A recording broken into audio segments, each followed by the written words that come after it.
ইসলাম ধর্মে এমন তিনটি কাজ আছে যা হাসি ঠাট্টা করে করলেও সত্যি হয়ে যায়। প্রিয় দর্শক, ইসলাম ধর্মের নিয়ম অনুযায়ী এই তিনটি কাজ নিয়ে মজা করতে নেই। কেউ যদি এই বিষয় নিয়ে মজা করে তাহলে তা বাস্তবে হয়ে যাবে। ভুলেও এই তিনটি কাজ নিয়ে মজা করবেন না।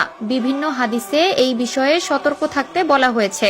যদি এই তিনটি ভুল করে ফেলেন এর জন্য আপনাকে আল্লাহর কাঠগড়ায় জবাবদিহি করতে হবে। কোন তিনটি কাজ যা নিয়ে মজা করতে নেই? চলুন বেশি কথা না বলে শুরু করি আজকের আলোচনা। অবশ্যই ভিডিওটি শেয়ার করে দিবেন যেন আমার মুসলিম ভাই ও বোনেরা এই ভুল থেকে নিজেকে হেফাজত করতে পারে। যে তিনটি বিষয় নিয়ে মজা করতে নিষেধ করা হয়েছে তা হলো বিয়ে। আজকাল অনেক ভাই বোনেরা আছে যারা মজা করে নিজের গার্লফ্রেন্ড বয়ফ্রেন্ডের সাথে মেসেঞ্জারে কবুল বলে বিয়ে করে। আসলে এটা করা উচিত নয়, কারণ তারা যদি অ্যাডাল্ট হয়ে থাকে তাহলে ইসলামের অনুসারে দুজন দুজনকে কবুল করলে তাদের জন্য বিয়ে ফরজ হয়ে যায়। অনেকে আছে মজা করে বলে তোমাকে আমি বিয়ে করব অথবা বিয়ে করলাম, বলো কবুল। অন্যজন কবুল বললে তাদের জন্য বিয়ে কবুল হয়ে যাবে। 2 নম্বরে যে বিষয়টি নিয়ে সতর্ক থাকা উচিত সেটি হলো তালাক। অনেক সংসারে আছে মজা করে তালাক দেয়। অনেকে আবার বলে তোমাকে আমার সংসারে রাখবো না, যাও তোমাকে তালাক দিলাম। প্রিয় দর্শক, এই বিষয় থেকে অবশ্যই সতর্ক থাকবেন,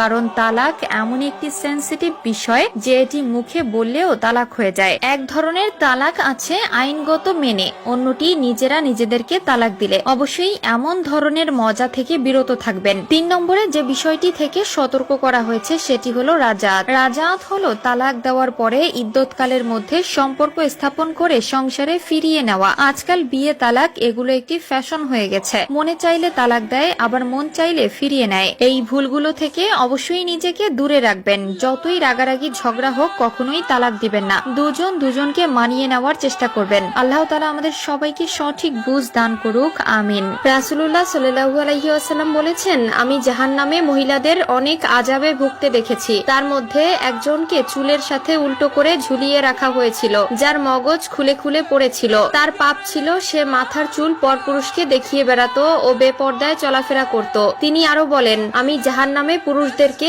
অনেক আযাবে ভুগতে দেখেছি, যার মধ্যে একজনকে পাথরের উপর মাথা রেখে অন্য পাথর দিয়ে অনবরত থেতলিয়ে দেওয়া হচ্ছিল, যার জিহ্বা অনেক দূর পর্যন্ত টেনে নিয়ে যাওয়া হচ্ছিল এবং তাকে তার জিহ্বা দিয়ে ঝুলিয়ে রাখা হয়েছিল। তার পাপ ছিল সে মিথ্যা কথা প্রচার করে বেড়াতো, সত্য মিথ্যা যাচাই না করে অন্যের মাঝে গুজব সৃষ্টি করত। প্রিয় দর্শক, আপনাদের কাছে একটি প্রশ্ন রাখলাম, জান্নাতের সংখ্যা কয়টি? অবশ্যই কমেন্টে উত্তর দিয়ে যাবেন। আর অবশ্যই প্রিয় নবীর এই বাণীটি শেয়ার করার মাধ্যমে সকলের কাছে জানিয়ে দিবেন। আল্লাহ আপনার সহায়